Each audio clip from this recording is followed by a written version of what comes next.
Am I the arsehole for refusing to attend my best friend's engagement party after she uninvited my husband?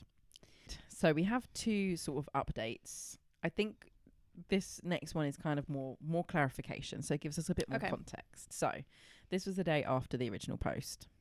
Update. After reading the comments and taking time to reflect, a lot of things started clicking into place. Before my ex-best friend uninvited my husband from her engagement party, she had spent an entire day with me, my husband, and our baby. At the end of the day, my husband offered to drive her home. I stayed behind because it was my baby's bedtime and I fully trust my husband. During that car ride, she repeatedly complimented my husband, not on his appearance, but on how he is a good, responsible, loyal husband and provider. She compared him to her fiancé, saying my husband was everything hers wasn't, and even said she wished her fiancé was more like my husband. No.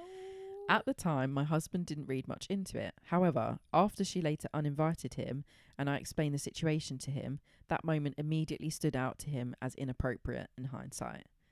Suddenly, the fact that my husband was the only spouse excluded makes a lot more sense. What she framed as a family optics issue now feels more like discomfort, projection, or resentment on her part. In addition, after reflecting on the friendship as a whole, I started remembering many things I had minimised or ignored over the years. After I gave birth, she made repeated comments about weight loss teas and dieting, despite me being very open about loving my postpartum body and never having any body image issues. She also expressed disgust and discomfort about me breastfeeding, which deeply bothered me at the time, but I brushed off to avoid conflict. There were many similar remarks and behaviours that I excused as jokes or just her personality, but looking back, they point to a pattern of judgment rather than support, especially during a very vulnerable time in my life. At this point, I'm at peace with my decision. I stood by my marriage and my values, and I've accepted that this friendship had unhealthy dynamics long before this situation brought them to the surface.